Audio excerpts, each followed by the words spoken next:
El salón de la empresa estaba lleno de murmullos desde temprano, como si el ayer mismo hubiera decidido volverse más pesado ese día. Los empleados se agrupaban en pequeños círculos, lanzando miradas disimuladas hacia la mesa principal donde todo estaba siendo preparado. Nadie decía nada en voz alta, pero todos sabían lo que iba a ocurrir. La directora financiera de la empresa iba a casarse con el limpiador. Yo podía sentir sus ojos clavados en mi espalda incluso antes de entrar. Cada paso que daba sobre el mármol brillante resonaba como una decisión que ya no podía revertirse.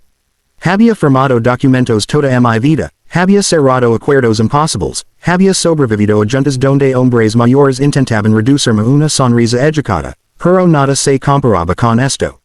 Él estaba de pie cerca de la entrada del salón, ligeramente apartado, como siempre.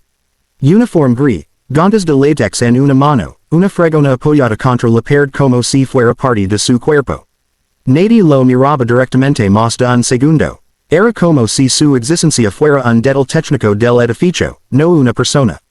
Pero yo sí lo había mirado. De verdad, lo vi semanas atrás, una noche en la que la oficina ya estaba vacía. Yo había vuelto tarde por un informe urgente que nadie más quería revisar. Lo encontré sentado en la terraza del edificio, en el suelo frío, junto a sus cubos de limpieza. Tenía la cabeza baja y los hombros tensos, como si el mundo entero estuviera apoyado sobre él. Fue entonces cuando escuché un sonido que no encajaba con su imagen, estaba llorando en silencio. No era un llanto dramático, sino uno contenido, casi avergonzado, como si incluso eso le estuviera prohibido. Me acerqué sin pensar demasiado. ¿Estás bien?, le pregunté. Él se sobresaltó de inmediato, limpiándose el rostro con rapidez, como si hubiera cometido un error grave. Sí, señorita, solo estoy cansado, respondió sin mirarme. Saqué el sándwich que me había quedado de una reunión interminable y lo sostuve frente a él. Te vi a hacer daño trabajar así sin comer. Esperé que lo recusara, esperé la incomodidad, la distancia.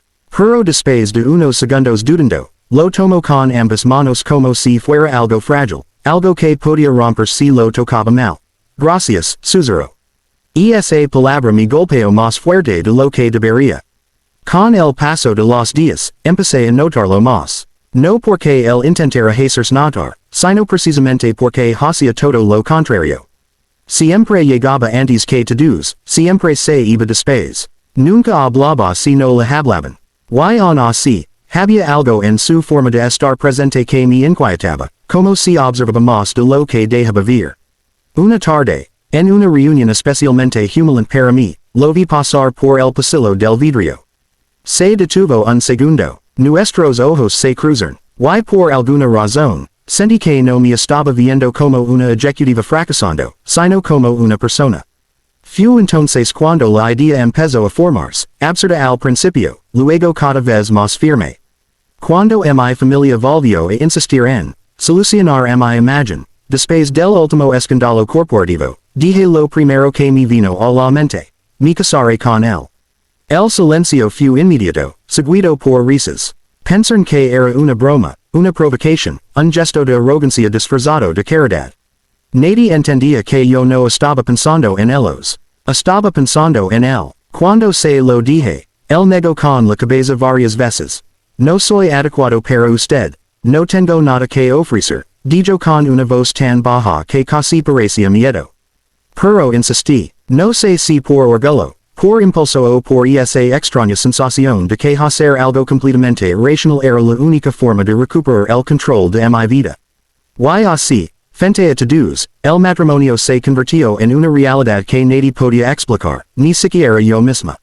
El día del matrimonio, la empresa parecía distinta, como si el edificio entero hubiera decidido contener la respiración. Los ascensores subían y bajaban con menos ruido del habitual, los pasillos estaban demasiado ordenados, y hasta los ejecutivos caminaban más lento, como si no quisieran romper el momento con sus propios pasos. Yo me miraba en el espejo de la sala privada sin reconocer del todo a la mujer de traje claro que devolvía la mirada. No era un vestido de novia tradicional, sino una versión corporativa de una decisión personal, elegante, sobria, casi fría.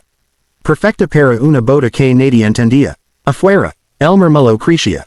Sabía que estaban esperando verlo el entrar. El limpiador. El hombre al que todos habían ignorado durante años y que ahora se convertiría en el esposo de la directora financiera. La puerta se abrió y lo vi. Entró como siempre. Sin prisa, sin atención, con la misma ropa gris impecablemente sencilla. No había flores, no había familia, no había nadie a su favor. Solo él y el peso de todos los ojos del edificio. Algunos empleados no pudieron evitar sonreír con superioridad. Otros susurraban sin siquiera intentar esconderlo. No puedo creer que él realmente lo haga. Esto es una locura, seguro es una broma de la directiva, pero él no reaccionaba. Solo caminaba con calma, como si el rito no lo tocara. Cuando llegó a mi lado, se detuvo. Por un segundo pensé que iba a echarse atrás. Lo vi tragar saliva, como si estuviera decidiendo algo interno mucho más importante que el matrimonio en sí. Todavía puede detener esto, murmuró sin mirarme. No tiene que hacerlo por mí. Esa frase me sorprendió. ¿Por qué no sonaba manipulación? Sonaba a alguien que realmente creía no merecer estar ahí. Negué lentamente. No es lástima, le respondí. Ya tomé mi decisión. El notario se colocó frente a nosotros y empezó a leer los documentos. Las palabras legales flotaban en el aire como si no pertenecieran a esta realidad. Había risas ahogadas al fondo de la sala, alguien incluso grababa discretamente con su teléfono. Yo sentía la presión en el pecho, no por arrepentimiento, sino por la exposición. Era como si toda mi carrera, mi reputación, mis años de esfuerzo estuvieran siendo evaluados en tiempo real por cada persona en esa habitación. Cuando llegó el momento de las firmas, tomé el bolígrafo con firmeza. Mis manos no temblaban, pero algo dentro de mí sí. Firmé primero, luego le pasé el bolígrafo a él. Él lo sostuvo un instante más de lo necesario. Miró el papel, luego a mí, como si buscara una última confirmación silenciosa. Si hago esto, ya no hay vuelta atrás, dijo. Nunca la hubo, respondí. Firmó. Un clic invisible pareció cerrar algo en la sala. Fue entonces cuando el notario se detuvo, frunciendo el ceño al revisar el documento final, como si algo no encajara. Pasó la página una vez, luego otra. El ambiente cambió de inmediato. Las risas se apagaron sin explicación. Disculpen, dijo el notario, ajustando las gafas. Aquí hay una anotación, legalmente registrada. Todos esperaron. A mi lado, no se movió. El notario leo en voz más alta, con una confusión creciente. El señor, figura como propietario mayoritario del grupo empresarial Valcourt. El silencio que siguió fue tan abrupto que parecía artificial. Alguien soltó una risa nerviosa. Propietario. Pero si es el limpiador, pero nadie más se unió a la risa. Porque él finalmente levantó la cabeza. Y por primera vez desde que lo conocí, sentí que no estaba mirando a alguien que evitaba el mundo, sino a alguien que siempre había estado por encima de él. El murmullo en la sala se convirtió en un caos contenida, como si todos intentaran hablar al mismo tiempo pero nadie se atreviera a ser el primero en aceptar lo que acababan de escuchar. Los ejecutivos que minutos antes rían ahora evitaban mirarse entre sí, buscando alguna explicación lógica, algún error administrativo, cualquier cosa que devolviera el mundo a su lugar habitual. Yo, en cambio, no podía moverme. El papel seguía sobre la mesa, mi firma todavía fresca, como si el documento acabara de cambiar de significado frente a mis ojos. El mismo hombre al que había visto doblar trapos de limpieza, el mismo al que lo ofrecí comida por compasión, estaba ahora de pie a mi lado con una calma inquietante, como si nada de esto fuera nuevo para él. Esto debe ser un error, murmuró alguien desde el fondo. Pero el notario negó lentamente. No lo es. Está registrado desde hace años. Firma autenticada. Celos corporativos, estructura de poder, todo en regla. Sentí un escalofrío recorrer la espalda.